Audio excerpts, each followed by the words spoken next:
j'en viens à la découverte du jour. Muro dell'Arte, un conservatoire d'un genre nouveau. Il a ouvert il y a quelques mois en Touraine. Dédié à l'art mural, il forme des professionnels à des techniques ancestrales, des enduits traditionnels en passant par la fresque ou encore la restauration.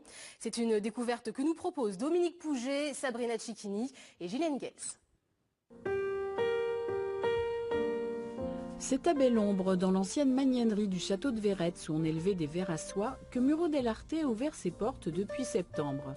Un conservatoire de l'art mural qui offre des formations en immersion uniques en France.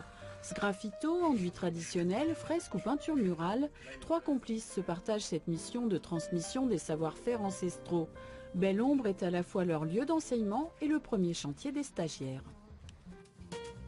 C'est tout à fait un chantier puisque Alexandro, avec les maçonneries et les enduits de finition, pourra beaucoup travailler sur le bâti.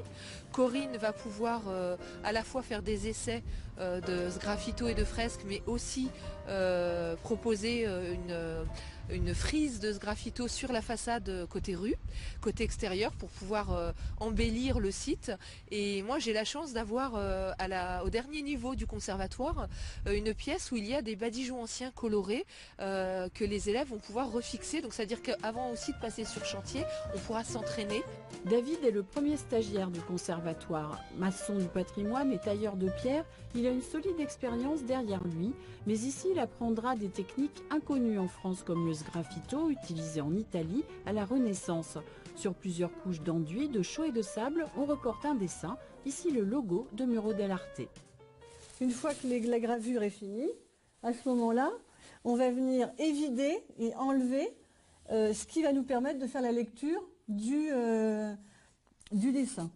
Et donc en fait c'est une technique de fresque qui pouvait être utilisée à l'extérieur. À Florence, il y a une grande partie des façades qui sont décorées justement avec des motifs Renaissance, même un peu plus moyenâgeux quand ça commence, c'est le 14e, etc., etc. Je pense que nous maçons, on fait partie d'une chaîne et justement on hérite de tous ces savoir-faire et c'est un devoir à nous de le transmettre après. C'est un moment, soit on le transmet en devenant formateur, soit on le transmet directement sur le chantier. Mais c'est un devoir, on n'a pas le droit de garder des secrets.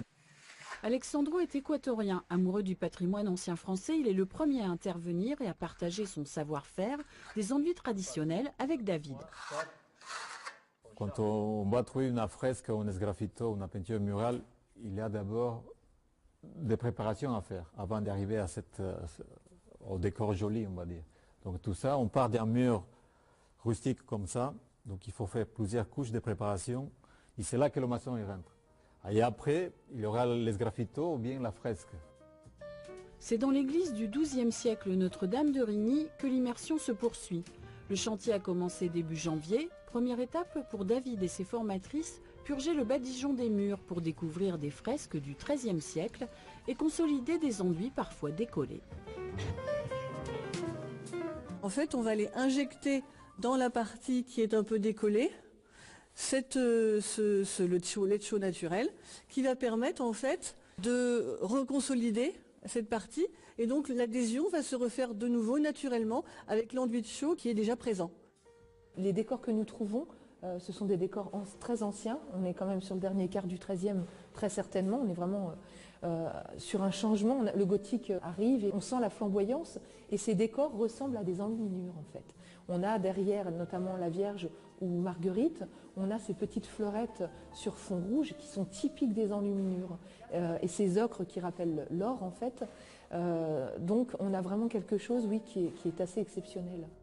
Des moments magiques pour toute l'équipe de Muro dell'Arte qui transmet à ses stagiaires non seulement des techniques de conservation et de sauvegarde, mais aussi la passion du patrimoine.